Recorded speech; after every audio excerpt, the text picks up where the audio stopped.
ఇందులో మనం teacher మాడ్యూల్ని select చేసుకోవాల్సి ఉంటుంది. టీచర్ మాడ్యూల్ని సెలెక్ట్ చేసుకున్న తర్వాత యూజర్ నేమ్ మన డైస్ కోడ్, పాస్వర్డ్ మనం సెట్ చేసుకున్నటువంటి పాస్వర్డ్, క్యాప్చాని ఎంటర్ చేసి లాగిన్ అవ్వాలి. లాగిన్ అయిన తర్వాత పాఠశాలకు సంబంధించినటువంటి ఇంటర్ఫేస్ ఈ విధంగా కనబడుతుంది. ఇందులో టీచింగ్ ఆర్ నాన్ టీచింగ్ సంబంధించినటువంటి డీసీఎఫ్ ఫార్మేట్, డేటా క్యాప్చరింగ్ ఫార్మేట్ని క్లిక్ చేయవలసి ఉంటుంది.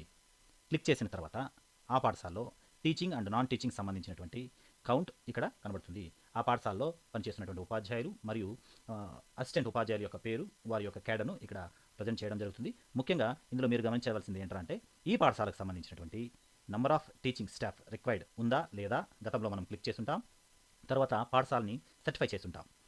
ఇప్పుడు టీచింగ్ స్టాఫ్ని యాడ్ చేసిన తర్వాత మళ్ళీ ఈ నంబర్ ఆఫ్ టీచింగ్ స్టాఫ్ రిక్వైర్డ్ని కంప్లీట్ చేయాలి.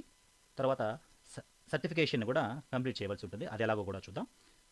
కొత్త టీచర్ని యాడ్ చేసేదానికి యాడ్ టీచింగ్ స్టాఫ్ని క్లిక్ చేయాలి. క్లిక్ చేసిన తర్వాత మొదట జనరల్ ప్రొఫైల్ ఈ విధంగా కనబడుతుంది. 3 ట్యాబులతో ప్రతి టీచర్ యొక్క డేటాని ఇక్కడ ఇవ్వాల్సి ఉంటుంది. మొదట ఆ టీచర్ యొక్క పూర్తి పేరు యాజ్ పర్ 10th క్లాస్ సంబంధించి ఫుల్ క్యాపిటల్ లెటర్స్లో ఇక్కడ ఇవ్వాల్సి ఉంటుంది. తర్వాత gender, date of birth, staff code of state or union టెరిటరీకి సంబంధించి దీన్ని ఎంటీగా వదలాలి. కారణం యూడైస్ వారు మాత్రమే దీన్ని మనకు కేటాయిస్తారు. తర్వాత వారి యొక్క social category, highest academic qualification. Highest academic qualification select చేసుకున్న తర్వాత మాత్రమే ట్రేడ్ కానీ డిగ్రీ కానీ ఇక్కడ ఓపెన్ అవుతాయి. ఆ డిగ్రీలో మీరు ఏ ట్రేడ్ అయితే చేస్తున్నారో దాన్ని క్లిక్ చేయవలసి ఉంటుంది. ప్రొఫెషనల్ క్వాలిఫికేషన్ మీరు ఏదైతే చేస్తున్నారో దాన్ని ఇక్కడ క్లిక్ చేయవలసి ఉంటుంది. డిఎడ్ అయితే డిప్లొమా ఇన్ ఎడ్యుకేషన్ అయితే 10, బిఎడ్కి సంబంధించి 3, ఎంఎడ్కి సంబంధించి 4ని సెలెక్ట్ చేసుకోవాల్సి ఉంటుంది. తర్వాత మీ mobile number, email, Aadhaar number as per ఆధార్లో ఎలాగైతే మీ పేరు ఉందో ఆ విధంగా ఇక్కడ టైప్ చేయవలసి ఉంటుంది. ఎందుకంటే ఇది వెరిఫికేషన్కి సంబంధించినటువంటి డేటాని వెరిఫై చేస్తుంది కనుక ఖచ్చితంగా ఈ రెండింటిని యాజ్ పర్ ఆధార్ ప్రకారమే ఇవ్వాల్సి ఉంటుంది. తర్వాత మీరు మ్యాథమెటిక్స్ సబ్జెక్ట్స్లో మ్యాథమెటిక్స్, సైన్స్, ఇంగ్లీష్, సోషల్ మరియు లాంగ్వేజెస్ ఎంతవరకు చదివి ఉన్నారో ఇక్కడ స్పెసిఫై చేయాలి. మ్యాథమెటిక్స్ అంటే ఉద్యోగంలో చేరే నాటికి మీకు గ్రాడ్యుయేషన్ వరకు మ్యాథ్స్ ఉంటే గ్రాడ్యుయేషన్కి, హయ్యర్ సెకండరీ ఇంటర్మీడియట్ వరకు ఉంటే హయ్యర్ సెకండరీ, 10th క్లాస్ వరకు ఉంటే సెకండరీ, మరియు దానికంటే తక్కువ ఉంటే బిలో సెకండరీ ఇక్కడ క్లిక్ చేయాలి. ఒకవేళ క్వాలిఫికేషన్ పెరుగుతూ ఉంటే కూడా మనం దీన్ని అప్డేట్ చేసుకునేటువంటి సదుపాయం కల్పించి ఉన్నారు. సైన్స్ ఎక్కడి వరకు, ఇంగ్లీష్ ఏ క్వాలిఫికేషన్ వరకు, సోషల్ సైన్సెస్ ఏ క్వాలిఫికేషన్ వరకు, లాంగ్వేజెస్ ఏ క్వాలిఫికేషన్ వరకు ఉందో సెలెక్ట్ చేసుకోవాలి. టైప్ ఆఫ్ డిజైబిలిటీ ఏదైనా ఉంటే ఇక్కడ ఆప్షన్ను ఎంచుకోవాల్సి ఉంటుంది. నేచర్ ఆఫ్ అపాయింట్మెంట్ రెగ్యులర్ ఖచ్చితంగా క్లిక్ చేయాలి. డిఎస్సి 2025 ఉపాధ్యాయులకి date of joining in the service వచ్చి 3/10/2025. అదేవిధంగా date of joining in the present school 13/10/2025. దీన్ని ఖచ్చితంగా మీరు స్పెసిఫై చేయవలసి ఉంటుంది. చేసిన తర్వాత సేవ్ అండ్ నెక్స్ట్ని క్లిక్ చేయాలి. తర్వాత అపాయింట్మెంట్ అండ్ టీచింగ్ ప్రొఫైల్కి సంబంధించి ట్యాబ్ ఈ విధంగా కనబడుతుంది. నేషనల్ కోడ్ ఆటోమేటిక్గా టీఆర్ లేదా టీపీతో జనరేట్ అవుతుంది. టీచింగ్ స్టాఫ్ నేమ్ ఇక్కడ కనబడుతుంది. తర్వాత టైప్ ఆఫ్ టీచింగ్ సంబంధించి హెడ్ మాస్టర్ అయితే హెడ్ మాస్టర్ గారు, టీచర్ అయితే టీచరు.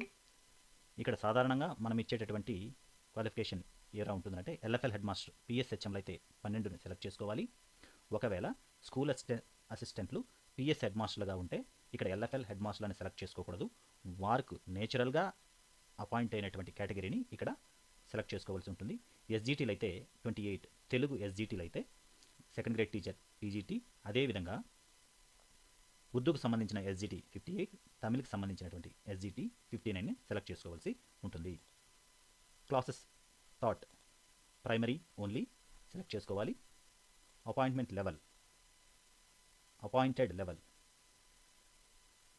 1 కానీ 4 కానీ సెలెక్ట్ చేసుకోవాల్సి ఉంటుంది. 1 ఎస్జిటీలకు, 4 ఎల్ఎఫ్ఎల్ హెడ్ మాస్టర్లకు, పిఎస్హెచ్ఎంలకు లేదా స్కూల్ అసిస్టెంట్ పిఎస్హెచ్ఎంలకు వచ్చిన వాళ్ళు 4ని సెలెక్ట్ చేసుకోవాలి. అపాయింటెడ్ సబ్జెక్ట్స్ ప్రైమరీ సెక్షన్లో ఆల్ సబ్జెక్ట్స్ నెంబర్ 1 సెలెక్ట్ చేసుకోవాల్సి ఉంటుంది.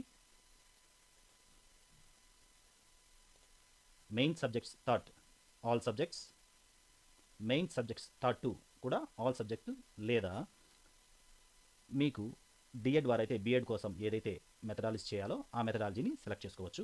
స్కూల్ అసిస్టెంట్లు వారి యొక్క మెథడాలజీని టీచింగ్ సబ్జెక్ట్ని ఇక్కడ సెలెక్ట్ చేసుకునేటటువంటి సదుపాయం ఉంది. తర్వాత whether the teacher is on deputation in the school from the other school, ఖచ్చితంగా ఇక్కడ నో సెలెక్ట్ చేసుకోవాల్సి ఉంటుంది.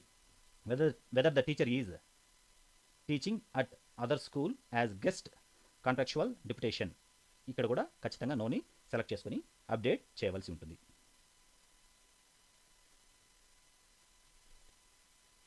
నెక్స్ట్ క్లిక్ చేసిన తర్వాత ట్రైనింగ్ అండ్ అదర్ డీటెయిల్స్ సంబంధించినటువంటి డేటా ఇందులో స్పెసిఫై చేయవలసి ఉంటుంది. ట్రైన్డ్ ఫర్ టీచింగ్ సిడబ్ల్యూఎస్ఎన్కి టీచింగ్ ట్రైనింగ్ అయి ఉంటే ఇక్కడ ఎస్ కానీ లేదు నో కానీ సెలెక్ట్ చేసుకోవాలి. Trained in computer for using teaching yes or no. మీ అకాడమిక్ క్వాలిఫికేషన్లో కానీ ప్రొఫెషనల్ క్వాలిఫికేషన్లో కానీ మీరు ట్రైన్డ్ అయి ఉంటే ఇక్కడ ఎస్ సెలెక్ట్ చేసుకోవచ్చు.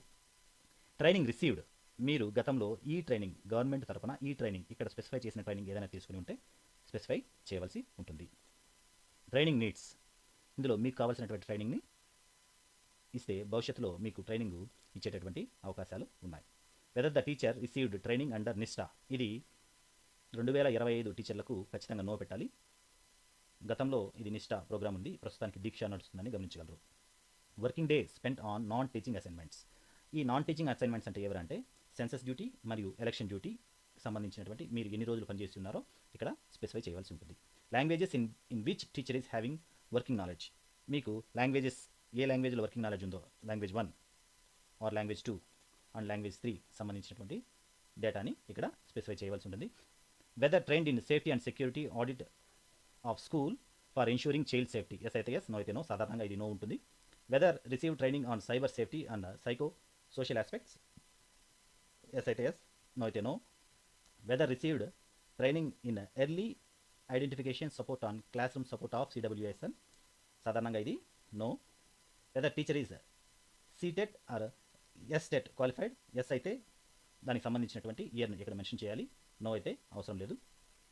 Weather capable of handling digital devices సంబంధించి సాధారణంగా ఇప్పుడు ఉండేటటువంటి ఉపాధ్యాయులందరూ డిజిటల్ డివైసెస్కి సంబంధించి mobile, laptop, smart boards and desktop సంబంధించినటువంటి వర్క్స్ చేయగలరు కాబట్టి ఎస్ అని స్పెసిఫై చేసి ఈ డేటాని అప్డేట్ చేయవలసి ఉంటుంది. ఈ అప్డేట్ చేసినటువంటి 7 రోజుల లోపల సింక్రనైజ్ అయిన డేటాని పూర్తిగా నేషనల్ పర్మిషన్తో నేషనల్ టీచర్ డేటాబేస్తో మనకు కోడ్ని క్రియేట్ చేయడం జరుగుతుంది.